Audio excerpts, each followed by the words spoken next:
Welcome back, heroes. In part 4 of our What If series, we dive deeper into the intriguing scenario: what if DEKU were rescued by 6 widows from the future? Join us as we explore the twists and turns of this alternate universe. Let's unravel the mysteries together. The first to act was the boy from Ketsubutsu, Shindo Yo. Evacuate the wounded, I'll hold them off with tremors every second. He slammed the ground with his hands, causing tremors that sent Gang Orca's helpers flying. Ochako seized the moment to float the hero's helpers, while Hanta bound them with his bandages and threw them towards other helpers. Gang Orca confronted Yo and struck him with an intense sound wave, leaving him paralyzed. With such a gap in our abilities, do you think you can stop me alone? You're underestimating me. A large amount of ice struck Gang Orca. Todoroki and the boy from the Russian suit descended and struck the ice with a powerful wind ball, shattering it and hitting Gang Orca, sending him flying. You are here too, said the boy in the Russian suit who controlled the wind. The same goes for me, replied Todoroki. It's really lucky you're here. Why not help with the evacuation area? Your kosei would surely be very useful. Todoroki used fire, while the boy used wind, and both attacks diverted, surprising the boy from the other school who spoke to him. Why are you using flames? My air becomes unstable with heat. It's because he defended against my ice, explained Todoroki. It didn't even affect him. My flames are being extinguished by your wind.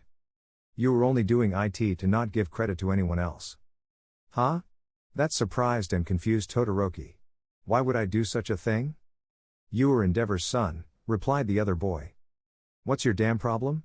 Asked Todoroki, quite annoyed that they were talking about his father at a time like this. My father has nothing to do with. He was hit by something on the right side of his shoulder. Cement gun, said one of Gang Orca's many helpers. Once it hits, it hardens and immobilizes. Acid fell on the helpers' weapons. But what?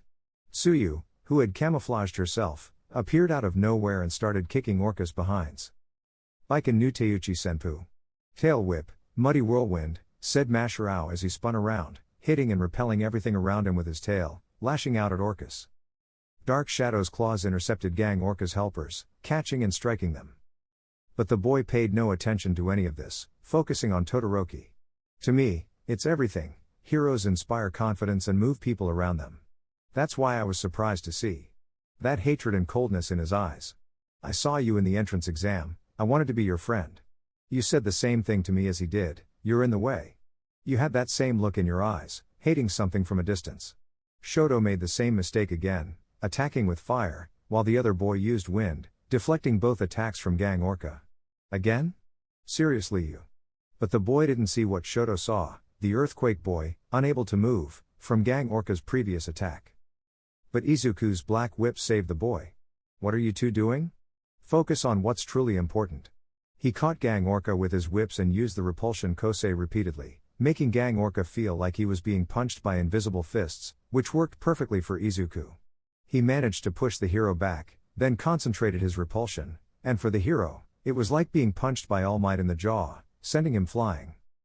Tsuyu appeared at that moment, tying him up with her tongue, spinning her torso and slamming him to the ground, while Momo shot arrows from a crossbow, pinning his hero suit to the ground. He's trying to trap me with his arrows, thought Gang Orca. They took advantage of Midoriya's attack. What they've called ghost fists since the USJ and sports festival, hitting me when I don't see it, but boy do I feel it. A noisy guy like him, a wind kosei. Shoto thought, managing to remember where he knew him from, while Izuku, Tsuyu, Kyoka, and Momo fought Gang Orca. It bothered me because I knew him from before, but I couldn't place him. I tried to forget him. And finally noticed Gang Orca in front of him. Did he break free from Midoriya and the others join attack? First, that wind kosei is a headache, and he paralyzed him with his ultrasound kosei and then paralyzing Todoroki. Much better. This is my fault. Todoroki lamented. This situation. I became what I hated the most. The boy thought. Todoroki used his fire and the boy used his wind, creating a tornado of fire around Gang Orca. Dot. Dot. Izuku caught the cement launchers with his black whips. Kyoka used her sound waves and martial arts to destroy the launchers. Ojiro waited to be aimed at and with his tail, he deflected the launcher, causing the helpers to shoot each other. Tsuyu was swift. Swifter than anyone could have expected, neither her companions, nor her husband, nor Gang Orca's helpers, seeing her emerge out of nowhere, thanks to her camouflage, and kicked the cement launchers. Momo shot arrows with very heavy tips made of a specific metal alloy, destroying the launchers. Mineta kicked them in the shins and then pushed them to the ground, leaving them with their backs against the ground. Tokoyami used Dark Shadow to scare them off and make them run away. Mina was as agile as Tsuyu and touched the launchers, ruining them with her acid and then pushing them away with a sea of acid. Evacuation efforts have ended, the exam is over, said that blonde man, who looked like Aizawa's cousin. Please gather to see your grades and see if you pass the exam or not. The only ones who didn't pass the exam were Urashi and Todoroki, who talked for a bit. Urashi vowed not to let his hatred blind him. Todoroki promised the same and said that Shinkitsu had a very prominent hero among its ranks. Shindo asked for Izuku's autograph, thanked him for saving him, and hoped to become a great hero like him someday. There was much more than just the power-loaded workshop from the support department students. There was a laboratory for the students, from the support department, who wished to create all sorts of chemicals for use in battle. A good example was the hero Batman, who carried a utility belt with him and had gadgets like two of his nemesis, Joker, who had created the infamous laughing gas, which ultimately froze your face, turned it white, and left you with a grotesque eternal smile, and Scarecrow, who had created the fear-inducing and hallucinatory gas. At that moment, Momo was in the computer room, digging through historical archives for any possible information about heroes and villains, especially users of gases. She was particularly researching Midnight Sensei's Kosei. So, Yaoyorozu Momo, right? Said a voice behind the dark-haired girl with a ponytail, making her scream. Her scream was met with laughter. Momo looked better at her scare, a girl with long, braided green hair and yellow eyes. Who are you? Asked Momo, putting a hand on her chest, not on any of her breasts, as she breathed heavily. Don't you know it's rude to scare people like that? Her interlocutor took a step back, smiled, and extended her right hand. I'm really sorry for scaring you. I'm the president of the UA's Science Club, said the girl. I'm Jikenjo Kagaku. How can I help you? Name, Jikenjo Kagaku. Kosei, chemical master, understands all chemical ingredients and knows all reactions, both disastrous and perfect, of any set of ingredients, in front of her.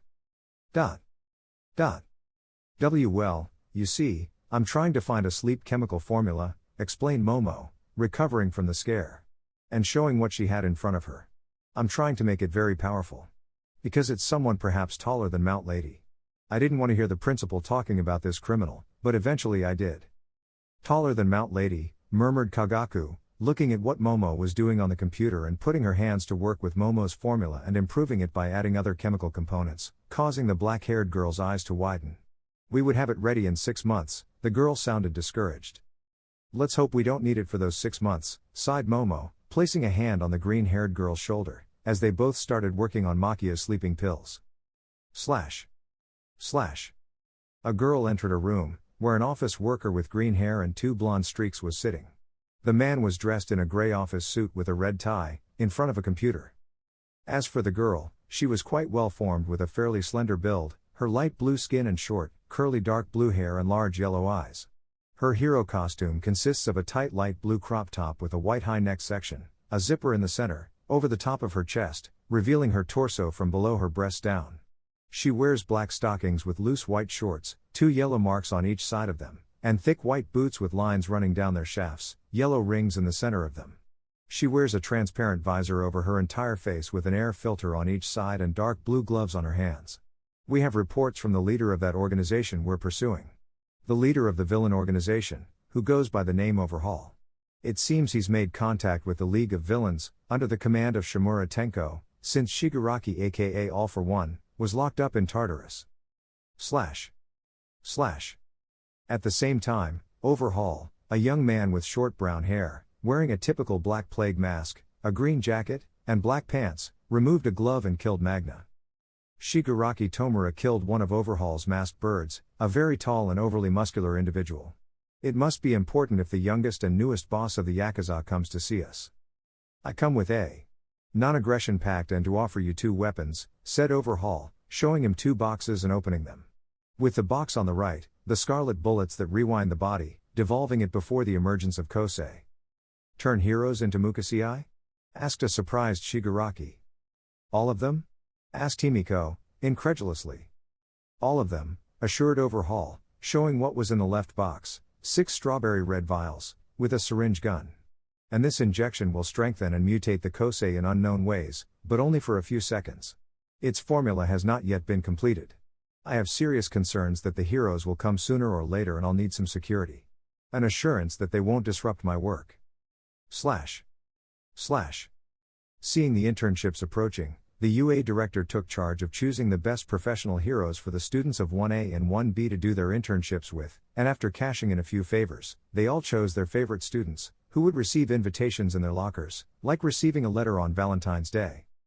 Perhaps by fate, or by moving certain pieces throughout space-time, the widows and her boyfriend ended up together in their internships with a team of heroes who would know how to make the most of their advantages in an important mission, in which they would all end up involved: the Lurkers, Edgeshot, Kamui Woods, and Mount Lady.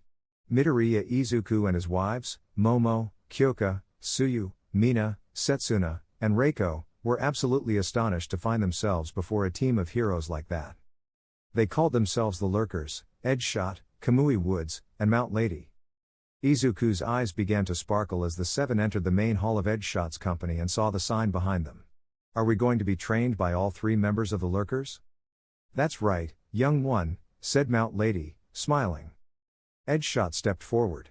However, this goes beyond just training. But of course, you will have it: combat training, joint locks, opponent reduction, some rescue drills. We only have 1 week, as we will be participating in a special mission commanded by the hero Sir Naitai, of which we still have no information. I hope you are prepared for this training, warned Kamui Woods, because we won't exactly be gentle with you. And you will assist us in a special mission.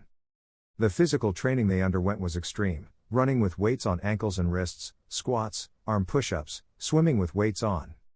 They learned new hand-to-hand combat techniques, used gadgets to capture fake villains, except Izuku, for having the Kuroi Muchi. When they least expected it, one of the 3 Lurkers would appear out of nowhere with a fake weapon, and they had to disarm them. They had to be stealthy, learn to use disguises, and eavesdrop on hero conversations without them realizing they were there, and then deliver a report on those conversations. Finally, the big day arrived, and there were the 7 teenagers and the 3 heroes, among other classmates and many other heroes, like Fat Gum, Rock Lock, Ryukyu, their sensei, Eraserhead. The leader of the operation was a hero dressed as an office worker named Sir Naitai. Thank you all for coming on such short notice. For approximately 2 weeks now, Sir Naitai's office has been conducting a private investigation, led by the Yakuza, Shihaseikai. What initiated it? Asked the hero Thorns. An incident in which a criminal group called Reserve Dogs was involved, said Bubble Girl. They didn't look injured, everything stolen was returned, and they seemed dazzled. My name is Centipeder, said a man with a centipede head. It was under Sir Naitai's direction that I was able to conduct the following investigations. Last year, Shihaseikai has made more contact with external individuals, all of them part of the country's black market, as well as low-level criminals. They seem to be seeking financial improvement through drug trafficking, but just a week ago, they contacted the criminal group called the League of Villains, previously under the command of All for One and now under the command of Shimura Tenko, alias Shigaraki Tomura. And what's the reason for having these brats here if we're talking about the heart of the matter? Asked Rock Lock. He was protective of the younger ones, and the way things were unfolding seemed negative and unnecessary to have the teenagers here. During Red Riot's debut battle, said Fat Gum, pointing to Kirishima, who blushed, Sun Heater was shot by a bullet, which stripped him of his kosei for 10 hours. A blushing Tamaki covered himself with his hood. We found that the bullet Red Riot received while protecting me contained blood and human cells. It's someone's kosei. Red Riot told me about a second drug, something that a captured subject used, a drug that enhances koseis. We don't know if the death prefects are the distributors and the ones making these 2 drugs, said Sir Naitai, taking a remote control and showing a map of the country. You are here to assist us with this. We need to find out if the drugs can be stored, manufactured, or any other connection. Also, we have found that the leader of Shihaseikai, Chisaki, has a daughter who has injuries on her body. We believe the girl is the origin of one of these 2 drugs. So it's a dual-purpose mission. Saving an innocent, said Fat Gum, enraged at the thought of torturing an innocent girl. And stopping the manufacture of both drugs, said Eraserhead. It's time to save Eri-chan, thought the girls. Izuku, Momo, Kyoka, Tsuyu, Mina, Setsuna, and Reiko, along with Edgeshot, Kamui Woods, and Mount Lady, we're not only with heroes like Sir Naitai and Ryukyu but also with Aizawa Eraserhead, an elder hero named Gran Torino, who was the mentor of the last important hero there, All Might. Thank you all for responding to the call, said Sir Naitai, a well-groomed man dressed like an office worker. We're here to discuss what is known about the organization, the 8 precepts of death. Bubble girl, please. A girl with short dark blue hair, light blue skin, wearing a shirt that barely reached her chest, shorts, and a gas mask over her face, stepped forward holding a cell phone. We at Sir Naitai's office have been tracking an organization called Shihaseikai since an incident involving a gang of thieves called the Reservoir Dogs. The Reservoir Dogs were unharmed but seemed dazzled. Then, a man with a centipede-like head stepped forward. My name is Centipeder, I'm an assistant at Sir Naitai's office. We found out that the Shihaseikai are the main exporters in the black market for weapons and drugs. They've been on the radar several times but vanish in seconds. Pressing a button, he deployed a screen, dimmed the lights, and turned on the projector, showing a figure in a jacket. It seems they had a battle, as the place was destroyed, but no members of the League of Villains were found. Zoomed-in photos were shown, depicting the fight between some League members and the leader of Shihaseikai, along with the destruction of the factory where the League had been. We request help from heroes, via the RH. Via RH, Ryukyu-san? Asked a puzzled Aravati.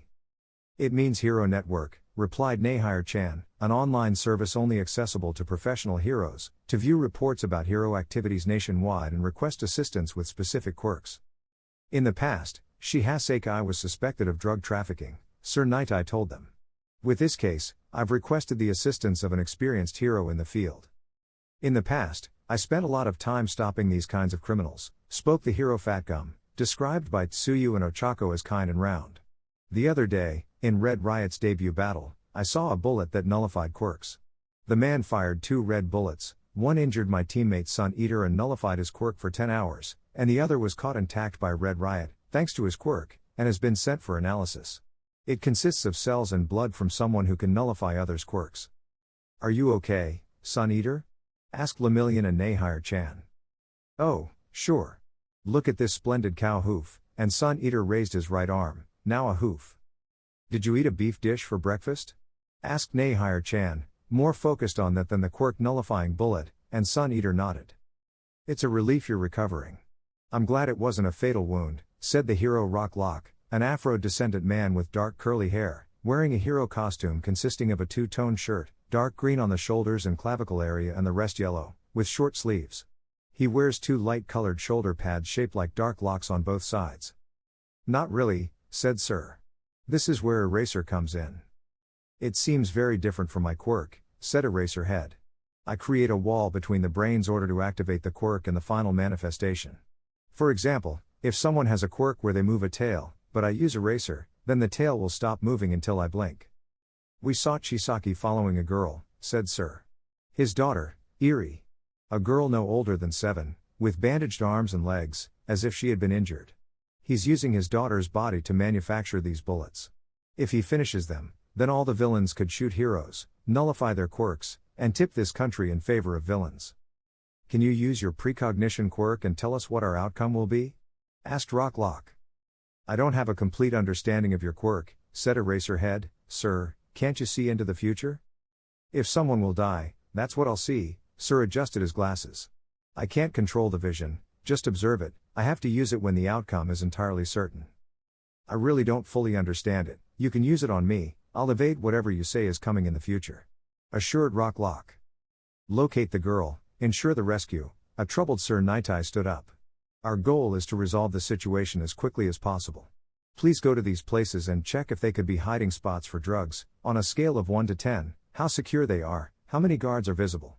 24 hours passed until they were called again by the hero, staying incredulous and puzzled, seeing a doll on the table. Yesterday, Isayama Hideki, a member of Shihaseikai, went to a nearby department store and bought a toy for little girls. Was all that came out of Fat Gum's lips. Why did you buy one? Asked Rock Lock with a twitch in one eye. It could just be a man with a very strange fetish. Argued Fat Gum. The world is a big place, Naitai. If that were the case, he wouldn't mistake the name of the toy or show such great disdain, said Sir Naitai, allowing himself to smile, which surprised everyone. I used precognition and know where they are, In the headquarters, I also know where the secret entrance is in Erie Chan's room.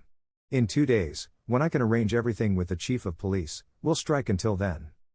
2 days passed, and in collaboration with the riot police present on this mission, they surrounded the Shihasekai property. The door opened, and a giant sent several policemen and heroes flying, but was stopped by Ryukyu, who held him under her dragon paw. The police and several minor heroes had no trouble stopping the criminals coming their way. The main heroes, along with the teenagers, entered the house. Sir Nightai asked them to stop at a small table with a vase, but all confusion and irritability, coming from why is he moving a vase, and why are we wasting our time like this, went away when they saw that the boards were like keys, and after a combination, the floor gave way to stairs. They followed a corridor, turned right, and the path ended. But Lemillion took off his helmet and asserted that behind the wall, there was more path and space. Therefore, thanks to 2 punches from Red Riot, Amijiki Tamaki, also known as Sun Eater, had a quirk called Manifest that allowed him to manifest anything he had eaten before.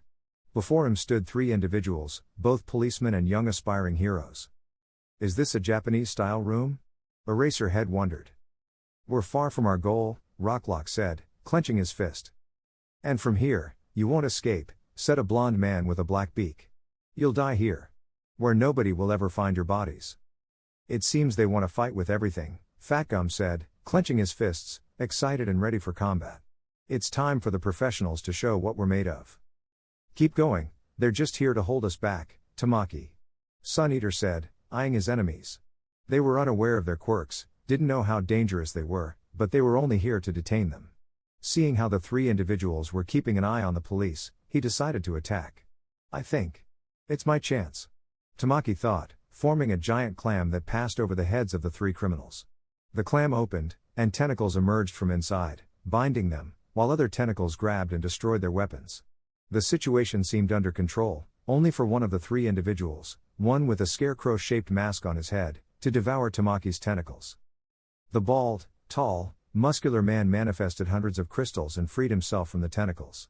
With his knuckles covered in tentacles, the man delivered a precise blow to Sun Eater's abdomen. Except it wasn't a blow to his abdomen, but to his hands. My arms are now octopus muscles. And my hands are covered in shells and carapace to mitigate the damage caused by your crystallization. You have a smart approach. But it's not enough. The man created more and more crystals. Size variation, concurrent manifestation, feature selection. I'll do everything I can to end this fight, Sun Eater thought. Chimera Kraken. Tentacles covered in shells and carapace to strike and capture his enemies, he manifested swordfish among the tentacles to poison them with the octopus venom. The group of heroes continued their path, but Eraserhead was about to be crushed by a horizontal column that came out of a wall. But at that moment, Red Riot jumped to defend his mentor, while Fatgum also jumped to protect the hero, only for a door to open behind them, and the trainer and his pupil tumbled down underground stairs to a room far below. We're under attack, Fatgum. Red Riot alerted when a very muscular man with a bird mask appeared. The young student stood in front of his master, receiving a huge number of punches, being thrown against the wall with his. My arms. My arms. He's broken them. You know what I think? A fight with blades or firearms is a hassle, said the man. Anyone who becomes capable of winning with weapons can't fight a real battle. A true fight is when you fight with your body, with your quirk. Even if it's a fire quirk. Fatgum threw a punch, but the man got up. A barrier? Asked the hero. Fatgum and a young hero who can harden his body, said a thinner and shorter man than his companion. I'm the shield, and Rappa is the spear. You are shields, we are spear and shield. The shield went down, and Rappa attacked Fatgum, tearing his jacket. Did you just absorb my hits? Asked Rappa, amazed, while smiling with his eyes. You're a good fatty, you haven't turned into minced meat. And he attacked again. I broke. Red Riot thought. If you give up now, then this guy, Rappa, will trample over you and truly defeat you, said Fatgum. You must be unbreakable. The barrier went down, and Rappa attacked the hero, who didn't seem affected.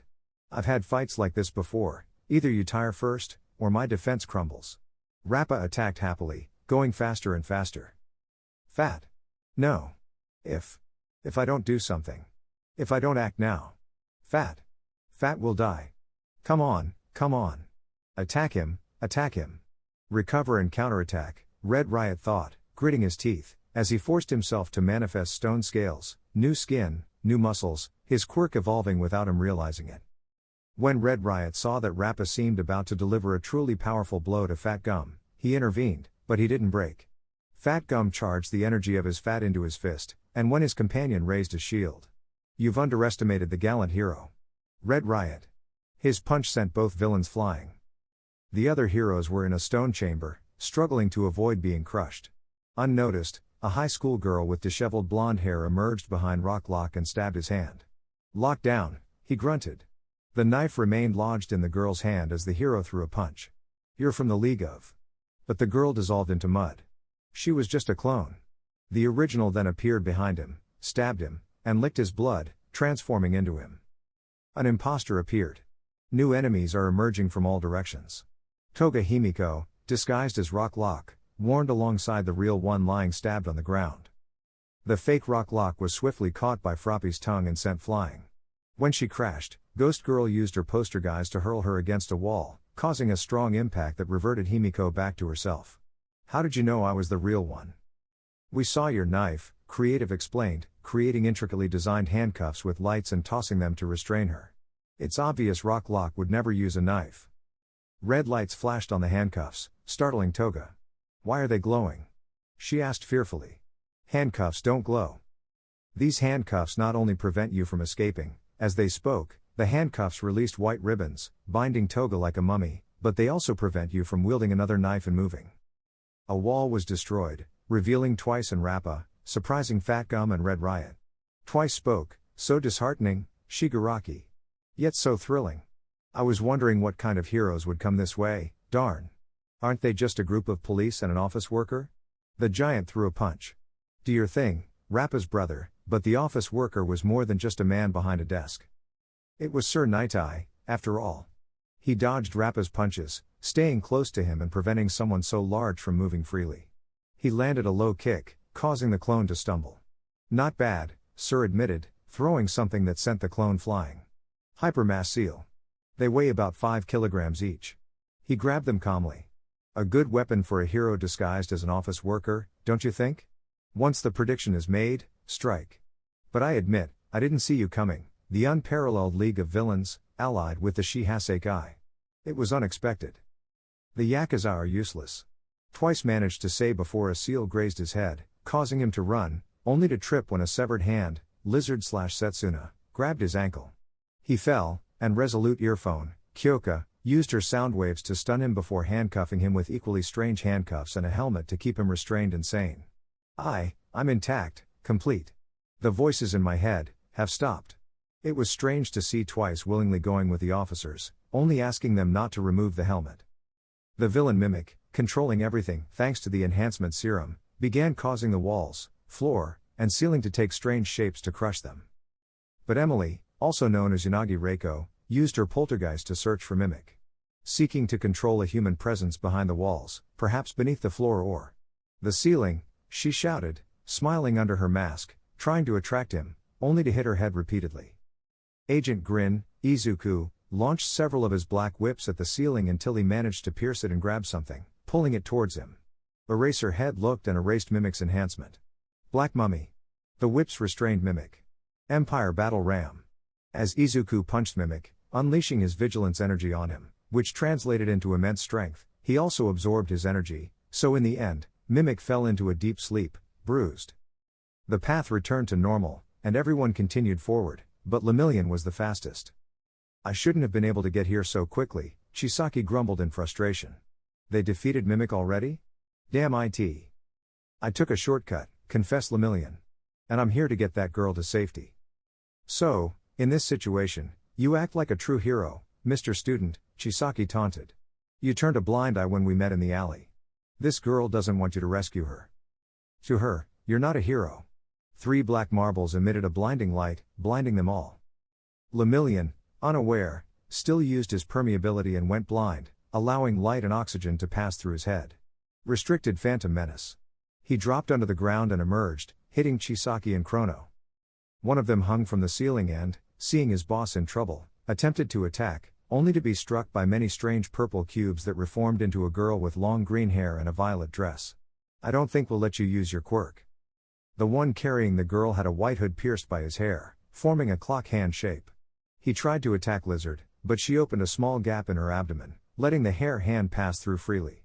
The man was so surprised that he didn't see a metal rod coming straight to his face, courtesy of Creechy. Chisaki lunged to grab Eri, removing a glove. He only planned to use her as a hostage, but Lemillion emerged from the ground, delivering a strong blow to his chin and then a kick to his face. Lizard's hands and Agent Grin's whips kept Eri away from Chisaki, keeping her safe. Curse it, Chisaki thought as he watched Nemoto, Sakaki, and Chronostasis being arrested with those strange handcuffs. Curse, curse, curse. Then, in the midst of despair, he realized he no longer had a glove and reached his hand to the ground to activate his quirk, intending to destroy the ground and reform it into spikes that would pierce. His hands were burned with acid, causing him to scream in agony as his skin began to peel off, some muscle rotting as well. He looked up and saw a young heroine. Damn you all.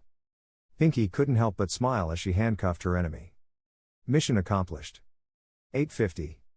After rescuing Eri, things had mostly returned to normal for UA.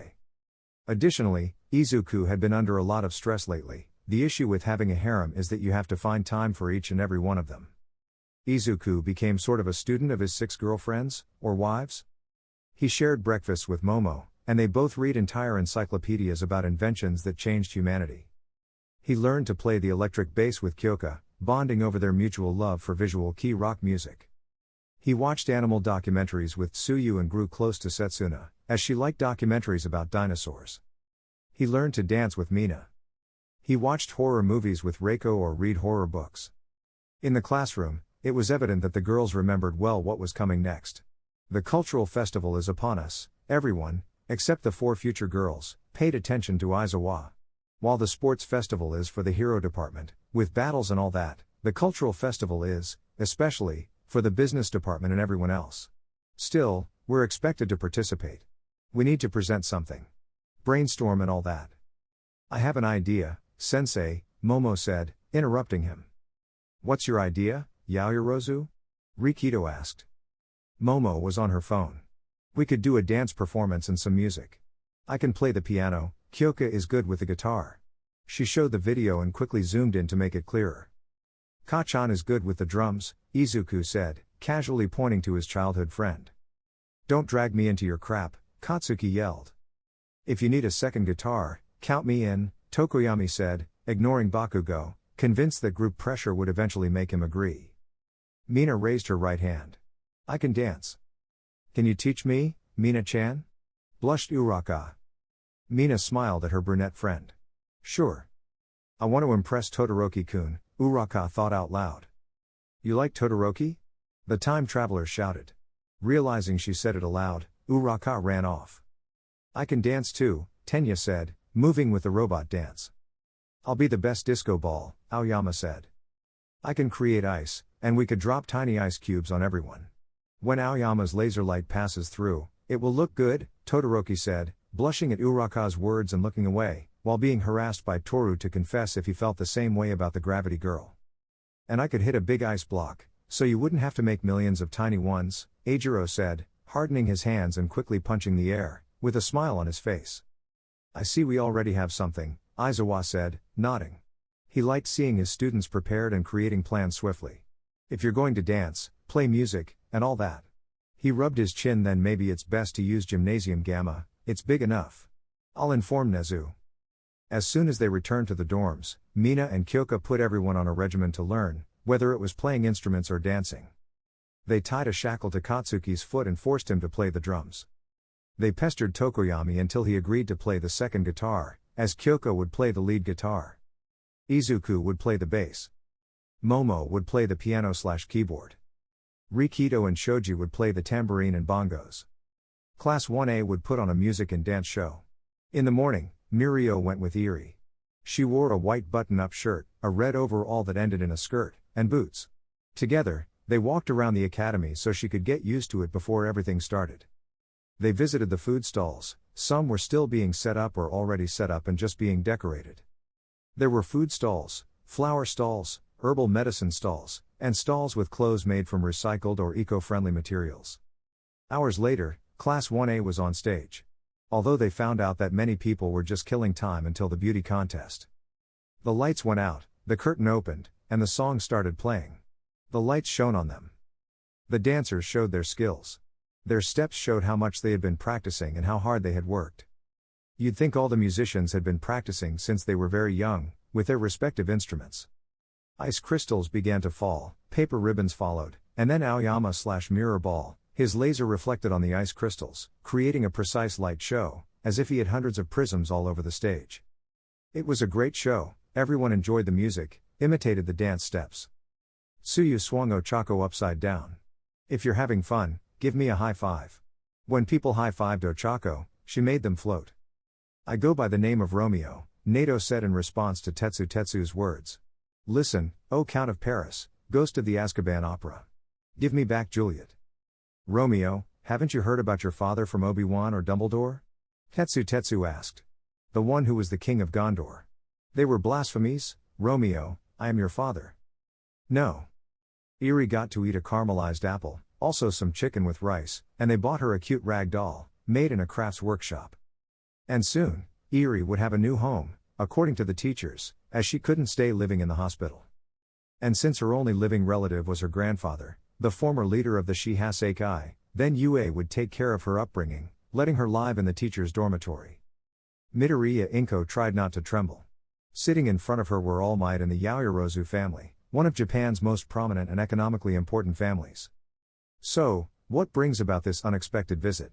Inko asked her visitors, sipping tea and trying to calm herself. Yaoyorozu Akane smiled at Inko. Your son and our daughter are dating, Midoriya-san. And she wants to invite him and some of her friends to the I-Expo, and of course, you are cordially invited too. I will be visiting a friend during the I-Expo, and that's why I'm here, explained All Might with a smile. We will all go on my private plane. The hotel expenses will be covered by us, as well as anything you want to eat or buy, Akane said calmly. The I-Expo? Izuku asked surprised, and All Might showed him a smile. The I-Island is an artificial island that is constantly moving, home to over 10,000 scientists and their families. I asked at UA if it was possible for Midoriya Shonen to bring his hero costume, and if Yaoyorozu Shoujo and other friends of theirs are coming, then I ask that they bring their hero costumes too, please, requested All Might. Understood, said Izuku with a smile. A week later, the Yaoyorozu, the Midoriyas, along with Kyoka, Tsuyu, Mina, Setsuna, and Reiko, were on a plane owned by All Might, on their way to I-Island. The adults chatted among themselves, not listening to the youngsters who were in the back seats of the plane, chatting with some privacy. Once the plane landed, they all disembarked and followed in line with the people entering the I-Island airport. They walked for a while before encountering the same mechanism of escalators, but now in the form of a hallway. At a certain section, they were scanned and their identities confirmed in a database, cataloging Izuku, Momo, Kyoka, Tsuyu, Mina, Reiko, and Setsuna as UA students, the Yaoyorozu as entrepreneurs, and Inko as a housewife and wife of Midoriya Hisashi, an entrepreneur. Midoriya Shoujo, why was I-Island created? Asked All Might smiling. It was created to seek talents around the world who wanted to create heroic items and find great kosei. The island is artificial and constantly moving to protect scientists and their research from villains. The security system is equivalent to the Japanese prison, Tartarus, so no villain has committed a crime on I-Island before, explained Midoriya Shonen. You really know your stuff, Midoriya Shonen, said All Might, raising his thumb. The inspection has been successfully completed. Currently on I-Island, we have the pre-opening of the Expo I, an exhibition with R&D results. If you have an invitation, you can come and take a look, a voice announced. It seemed like a kind of USJ, but 10 times larger and not specified for disaster, but for the creation of items and research. The transportation method was flying spheres. The girls dragged Izuku away from the crowd when someone recognized All Might, who was soon surrounded by ecstatic admirers. I didn't think it would take this long, said All Might, wiping off the lipstick marks left by his admirers kissing him. Come, I'll take this chance to see a friend. A friend? Asked Mina. The scientist David Shield. Uncle Might, said a female voice. The hero turned and caught a blonde girl about 17 years old. Melissa, I'm glad to see you again after so many years. You've grown a lot. Well, now I'm 17, am I heavier, right? I don't think so, said the hero, playing with her. Guys, this is Melissa Shield, my friend David's daughter. She sent me the invitation. They are students at the UA Hero Academy. By the way, where is your father? He began to look around, searching for his brown-haired friend. He's working on a new project, but now he hardly leaves his lab, said Melissa, her happy attitude changing to one of concern, which alerted All Might and his companions. I called you to see if we can distract his mind, at least temporarily. He just finished the first stage of a research he's been working on for years. Whatever he's creating is. It's too much. I fear he might collapse. Is that what it's about? Asked the smiling Japanese hero. By the way, what is Dave researching this time? I don't know. Let me introduce you to some of my students at UA, Izuku Midoriya, Momo Yaoyorozu, Kyoka Jiro, Mina Ashido, Suyu Asui, Reiko Yanagi, and Setsuna Tokage. It's a pleasure to meet you, Melissa-san, said the trainee heroes. None of you use support items? She asked, before something clicked in her mind, and she looked at Izuku, taking 2 steps toward him, while smiling and her eyes began to sparkle. Are you Midoriya Izuku, the boy with multiple quirks? I am, said the green-haired boy, somewhat nervous. Enjoy the exhibition, Midoriya Shonen, Yaoyorozu Shoujo, Jiro Shoujo, Ashido Shoujo, Tokage Shoujo, Yagani Shoujo, said All Might smiling. Yes sir, they said. Laboratory. Hello, Dad, said Melissa entering her father's laboratory. Thanks for taking care of Dad, Sam. I can't argue with that, said David. Dad, I have a surprise for you, said Melissa smiling. A surprise? Asked David curious. Here I am. Trembling with excitement for our reunion, said All Might arriving at the laboratory, while waving his arms and posing. Koshi, said David smiling, looking at his friend and glancing at a green box on top of a shelf. Professor, with your permission, said Sam leaving, to give them privacy, without noticing All Might's smoke. When David turned around, the smoke almost covered the hero. Koshi. Damn, growled All Might as he appeared in his skinny form.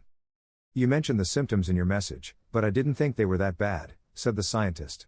Please pass me the green box up there. All Might reached for the box on the top shelf, which was large and bulky. With some difficulty, he passed it to his friend. Here.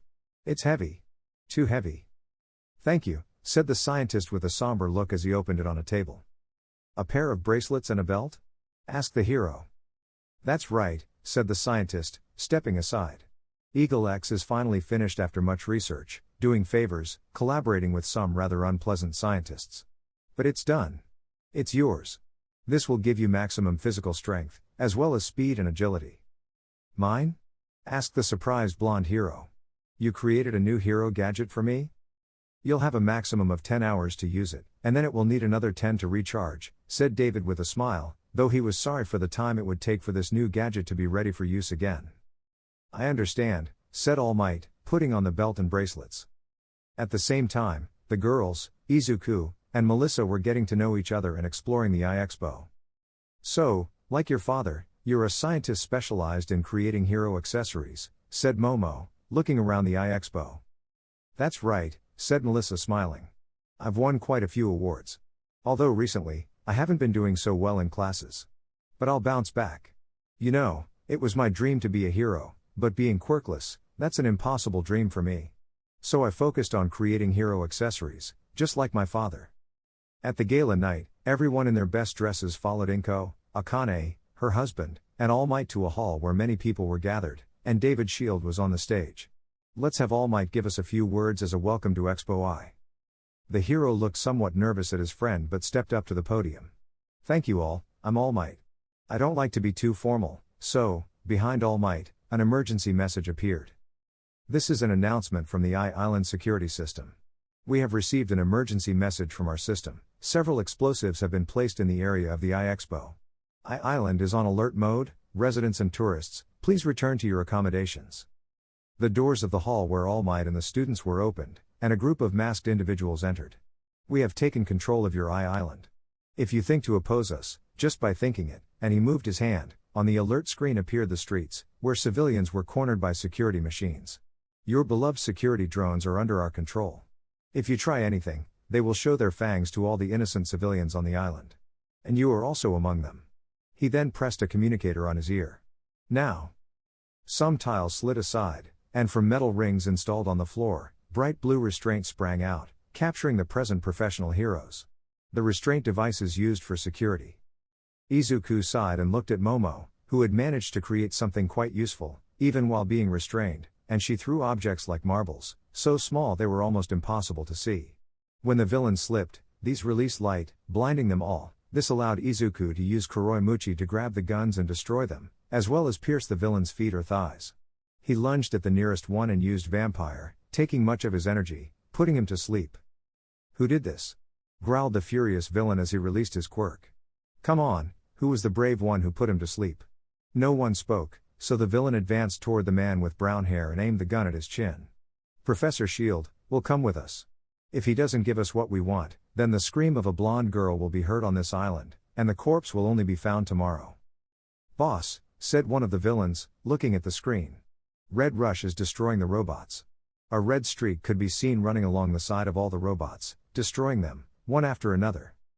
"Professor, hurry," ordered the angry villain, taking the scientist with him to a room. "Hurry up and unlock the vault." He removed his helmet and transformed his right arm into a sword. "Acting so powerful. Hurry up and do it." David started pressing buttons and then more, showing many commands on the computer that he knew the villain wouldn't understand. "Thanks for your service, by the way." "For my service?" growled the villain, becoming more and more enraged. How dare that filthy Mukasei speak to him as if he were his servant? "What are you?" A drone slid behind him and electrocuted him before tying him up with metal straps. "You entered because you were given the information," said David, smiling somberly, kneeling before the villain. "Who would give you what you need to enter a place as secure as Tartarus prison itself? Please." "Professor, here's the previous device," said his assistant smiling, showing him the briefcase. "Those damned investors dare to freeze your research, Professor." "Now we have to give it to All Might," said David. The assistant nodded. Wolfram, leader of the group of villains who had invaded Island. He had dark red hair and yellow eyes. Dark patches of skin cover his mouth, nose, and extend across his right eye, and there is also a scar on his left cheek. He wears a white trench coat with gray cuffs and accents. He also wore combat boots, dark pants, and a combat vest. He covers his hands with brown gloves and a metal mask that covers his scars. "I'm sorry, Professor, but there's a change of plans. I'll be keeping the device." "Texas Smash!" exclaimed All Might, hitting Wolfram in the face. "Thanks for the device, David." The scientist was surprised to see his friend there. "So, the research was frozen, that's an upgraded version, and I'm using an older model, huh? And now, you're going to die, All Might," said Wolfram, using a helmet shaped like spider legs. All Might went against Wolfram, now equipped with the new power-enhancing gadget from Professor Shield, who hurled metal fragments at All Might, which he twisted into blades. But All Might wouldn't give up so easily. Detroit Smash. The force of All Might's punch released such a pressure of air that the fragments flew towards Wolfram, who diverted them, only to see All Might coming towards him. Wolfram growled and, moving his right hand, he launched several elongated metal fragments at All Might, hoping to restrain him, but... Acid shot. Pinky threw acid bullets that melted the projectiles flying towards All Might. Black Mummy. Izuku tied up his enemy with his black whip, leaving him vulnerable to a powerful punch from All Might, followed by a half-strength kick, courtesy of Tsuyu, which still hurt the villain a lot. Setsuna had divided her body and bombarded Wolfram with punches, assisted by Momo, who threw some kind of projectile at Wolfram, deploying a gadget that tried to bring his hands backward. Krichi created two small gadgets shaped like spiders. "Kyoka," she said as she threw them, and the rocker instinctively caught them, looking at them strangely. "Place them on top of the amplifiers on your gloves." As she finished saying that, she ate 2 chocolate bars she had stored and a bag of peanuts. Earphone Jack obeyed her harem teammate and installed the silver spider devices before connecting her lobes to the headphones. Heartbeat Fuzz. The purple-haired girl was amazed by the new strength acquired thanks to this support device, being 10 times more powerful than at any other time. It was so powerful that it disintegrated Izuku's Kuroimuchi bindings. He lunged at his enemy, hitting him in the jaw and bombarding him with more vampire punches, slowly wearing him down. Froppy was in her camouflage, delivering powerful kicks to Wolfram. For this, she allowed Emily, Reiko, to control her leg and increase the power of her kick even more. Lizardy, Setsuna, launched barrage attacks against Wolfram with all the fragments of her body to a single point, aiming at his solar plexus. When he tried to shake off the stun, Lizardy directed her whole body straight at her enemy's jaw, delivering relentless blows without any rest. Wolfram wanted to counterattack his enemies. These little pests were giving him the beating of his life, but as soon as he tried to concentrate, he screamed in pain and lowered his gaze. His feet were pierced by long needles that deployed from behind and in front, 2 diagonal needles bent and plunged deeply into the ground, like spider legs. Missouri Smash. All Might quickly advanced while hitting Wolfram on the head with the edge of his hand, keeping it flat perpendicular to his arm. Oklahoma Smash. He grabbed the enemy with his hands and spun around, unclasping him from Momo's trap, then released him and sent him crashing straight into the ground, cracking it and ripping the device off Wolfram's head. Seeing the defeated villain, the students relaxed, but they heard a sigh and turned on guard. It turned out to be a regretful David Shield, who carried a mysterious briefcase in his hands. Toshinori, It's the work of your life, but I think I'll be able to use them both in my daily life, said All Might smiling. David nodded and presented the briefcase. Upon opening it, they found inside the spaces to accommodate both the crown that Wolfram had been wearing and the belt and gauntlets that All Might had been wearing. Thank you, my friend, for continuing to make the world a better place, said All Might. I won't stop working on the Eagle Sea project. If it becomes necessary, David thought to himself as he received a handshake from his blonde friend. All Might and Endeavor stepped up to the platform. I just ask everyone to watch me, as I try to make this world a better place and change as a person, were Endeavor's words. We're trying to keep the information within a small circle of heroes to avoid mass panic, said All Might, realizing what Endeavor was referring to, placing a hand on his fiery friend's shoulder. But soon, you might hear or see in the news how a large group of heroes will face an army of villains. I promise that the Hero Alliance will win this war, Endeavor declared, raising his fist. Everyone applauded. After the meeting, All Might, Endeavor, and Hawks went out to patrol. Endeavor felt helpless watching All Might and Hawks engaging in typical hero activities, taking photos with people, signing autographs, while he stood by, arms crossed, trying not to frown. I have important information for you, Hawks said seriously, surprising them with his seriousness as he had been quite jovial until then. Since we're heading into a war soon. It's better you know it now. They followed Hawks to a chicken restaurant. But well, I'm glad it was Tsukiyomi who ended up coming.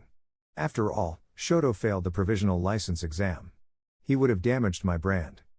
You certainly know a lot, despite not graduating from UA but from Shinketsu, Endeavor grumbled, furrowing his brow. The topic I wanted to discuss, Hawks continued, regaining his seriousness after swallowing a piece of chicken, is about reports across the country of spontaneous appearances of more nomus and people disappearing or being kidnapped. It's rumored that all this is somehow connected. We've discovered that nomus are or were human beings who had DNA from other people implanted in them to obtain their quirks, All Might said, taking Hawk's words seriously. We've known this since the incident at USJ, from my first fight against a Nomu when the League of Villains first emerged. All Might, Endeavor, Hawks said, sensing something, and both heroes, much older and more experienced than Hawks, stood up. I've brought the receipt, the woman said. Get down. Hawks ordered, as the long-necked Nomu with what looked like a hood over its face crashed through the window. Who is the strongest? The Nomu asked. These weren't just rumors, huh? Endeavor said as fire erupted from his gauntlet, propelling his punch. Today is my lucky day. Jet burn. His fist was empowered by fire, and a second later, flames erupted like a horizontal pillar, pushing the Nomu back. Did you think that could hurt me? The Nomu asked, healing itself. With these simple flames? I'll slice you into pieces and make you burn. Kaku Shakunek and Haru Supeta, Hell Spider. Endeavor created various fire blasts, manipulating them to create a web-like structure. It was used for the first time to try to capture the Nomu, attempting to ensnare the fire blasts, moving them like whips capable of cutting buildings. But everyone seemed to have forgotten that All Might was also there. New Hampshire Smash. All Might concentrated his strength in his right fist and after striking the air, sent himself flying towards his enemy, colliding his body with it, causing massive damage with his great weight, sending the Nomu crashing to the ground. He decided not to give the Nomu a moment's respite. Carolina Smash. The symbol of peace jumped, somersaulted in the air, and launched a downward punch at his opponent, burying it into the ground. But Endeavor wasn't far behind. Vanishing Fist. The hero of fire ran towards his opponent, his arm engulfed in flames before launching a powerful hook with his fist, burning the Nomu's head. Seeing the Nomu would move, the hero thought quickly and directed his flames towards his fists, launching punch after punch, straight to the face. Hawk saved as many people as he could, thanks to his quirk, with a feather grabbing each person and safely placing them somewhere. He controlled all those feathers, as he lacked infinite feathers, and sent them against the Nomu, impaling it with arrows all over its skin. Arrows that soon moved like deep cuts, making the beast scream in pain. The monster tore off its head when All Might punched it with a hook directly at where its jaw should be, deceiving the heroes. When he saw them lower their guard, he attacked with his right arm, grabbing Endeavor and repeatedly slamming him into the ground, leaving him motionless.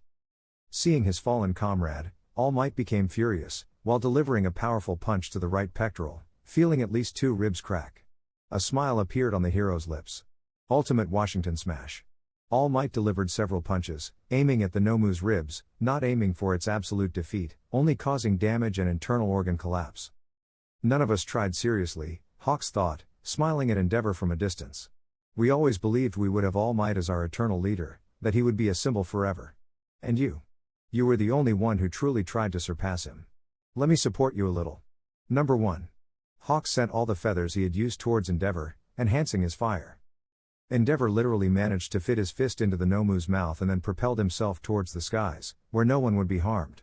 I always hated this school's motto, the fire hero thought. Plus ultra, prominence burn. It was so bright and so hot that cars and anything metal exposed began to melt.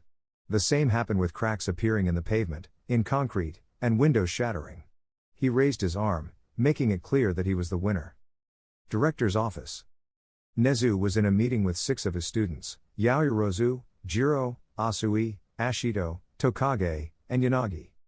I see, so, a war between villain groups is approaching in DEKU, is that it? Nezu asked after hearing the words of the 6 girls. That's theoretically it, said Momo frustratedly, gripping her skirt tightly. She couldn't understand why she remembered it now and not before. It's only a month away, but we've only just remembered it now, said Jiro, angry with herself, feeling Tsuyu's hand on her shoulder. I understand you feel frustrated by this, but there's nothing more we can do, Tsuyu said with closed eyes, holding her teacup. Maybe it's a way the timeline stays stable. No one was kidnapped in the League's attack on the summer camp, because we were active and prepared everyone for it. We triggered things that are no longer under our control. Mina spoke up to get to the point.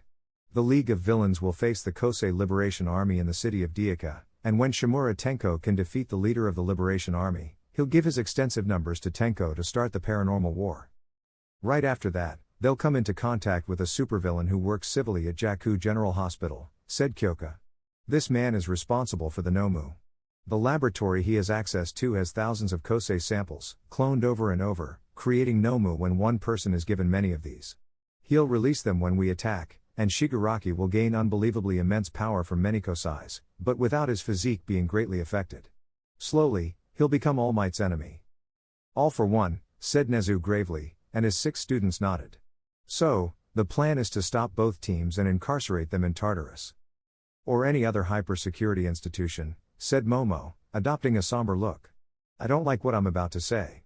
But I wish I could shoot them with Yakuza's anti-Kosei bullets and get rid of the problem of Shigaraki and the other enemies. All Might, Vlad King, and Eraserhead had one thing in common. They were teachers in the hero department at UA, and currently, the students were training like never before at Beta Training Camp. So, Director Nezu believes a war between the League of Villains and the Kosei Liberation Army is about to begin, is that it? Eraserhead asked, watching the scene unfold before his eyes, with Class 1A and 1B students facing each other, using their Kosei or improving their martial arts. Exactly. But besides that, said Vlad King, crossing his arms and unable to help frowning as he noticed his students, who were supposed to be preparing to graduate as heroes in a year, were now soldiers. He seriously thinks the chaos that will result from it will be bigger than anything Japan has seen before. He believes our students will eventually end up in the middle of the fight. Eraserhead sighed and ran his hand over his face, leaving only his right eye visible as he watched All Might teaching them new attacks or correcting their punches, kicks, and posture of all the students in classes A and B. I wonder if he's aware that soon our students will be out on the streets, facing an army of villains and a gang of misfits. Vlad King just sighed and put a hand on his colleague's shoulder. Push-ups, leg lifts, back lifts, running, jogging, lifting all kinds of heavy objects, and martial arts training. Controlled combat, using only their special moves, and then fighting with martial arts. That was all they did for almost 4 weeks. 4 weeks later, in DEKU. The highest-ranking professional heroes, like Endeavor, Iron Might, Kamui Woods, Edge Shot, among many others, headed towards the tower, while the lower-ranking ones, like Freaky Dragon, Crazy Bird, Hound Dog, even Gentle Criminal himself, with Midnight supporting them, along with UA students, would confront the city's inhabitants, who were being handed over to the Kosei Liberation Army. The League of Villains and the present heroes knew they would be allies until all the members of the Liberation Army were captured or dead, and on this occasion, possibly only, the heroes would turn a blind eye to killing. Cellophane, Hanta, and Agent Grin, Izuku, captured members of the army, whom Aravati, Ochako, levitated using her tape and Kuroimuchi, and then Agent Grin rendered them unconscious with Vampire. Krichi, Momo, used nunchucks, hitting her enemies' heads and leaving them unconscious. When one attacked her from behind, she made a sword emerge from her triceps, piercing one of her enemy's legs. She closed her eyes and spun quickly, sending a kick, cutting the legs of two opponents, letting them bleed out. Earphone Jack, Kyoka, released sound waves, causing her enemies' vessels to explode, making it seem like they were crying tears of blood. Blood running from their ears, nostrils, and mouths. Mirko stood on her hands and delivered swift kicks against her enemies. Crushed through shields at the villains, who tried to stop them with fire kosais and ended up on the ground, beaten. It was him who saw it before throwing a shield at a monkey man, who ended up on the ground. What is he doing? Everyone saw as Shigaraki touched the body of a villain, but it was almost a dozen and a half who disintegrated in a second. I'm seeing things. Asked Spinner in shock, witnessing what Shigaraki had just accomplished. But didn't his quirk just extend to those he hadn't touched? A second later, he received a kick to the stomach, and before he could recover, a soft-gloved hand grabbed his neck, pushed him to the ground, and cuffed his wrists. What? When? He turned to see his enemy, and of course, he recognized her. Hatred seeped into his indignation. You. The brown cat with red clothes. Hello, lizard boy, said Mandalay, smiling darkly and somewhat satisfied for hitting Spinner's pride, who humiliated her when they attacked their High Mountain Rescue Operations Center. The UA heroes requested reinforcements.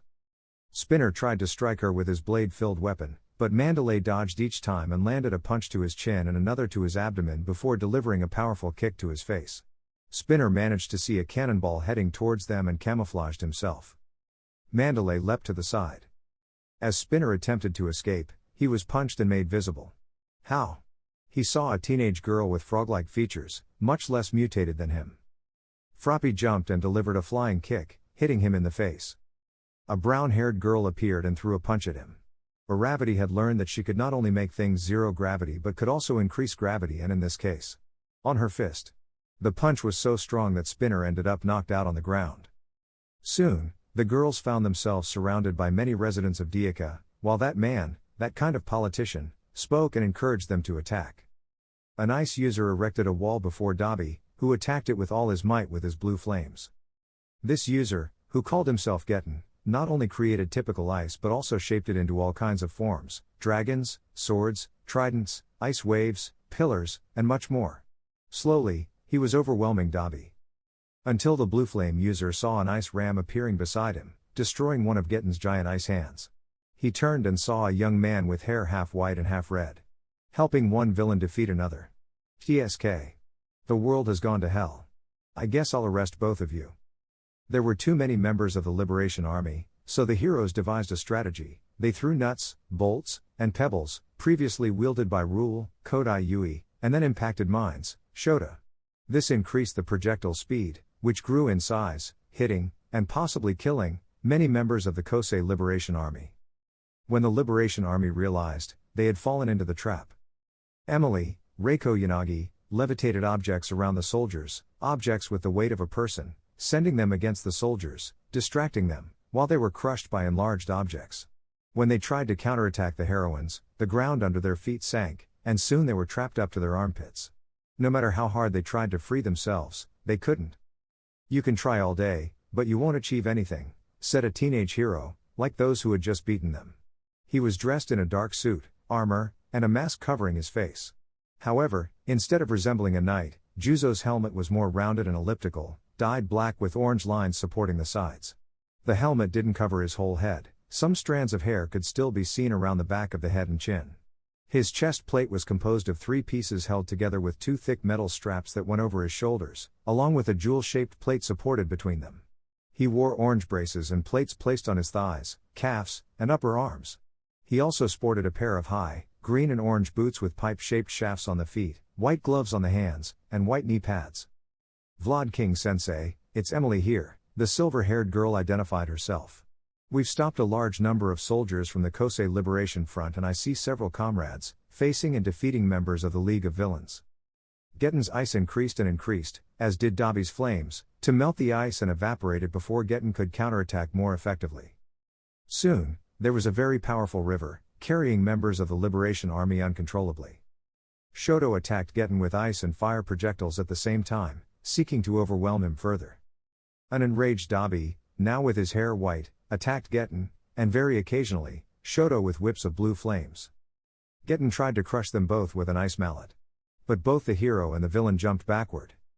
Shoto launched himself at Getten, with fire concentrated in his hand and causing this fire to spin at high speed before hitting the ice mallet, which Getten barely tried to lift, only to have it melt. Dabi passed Shoto at beastly speed, leaving a trail of blue flames in his wake. "Wait," shouted Shoto.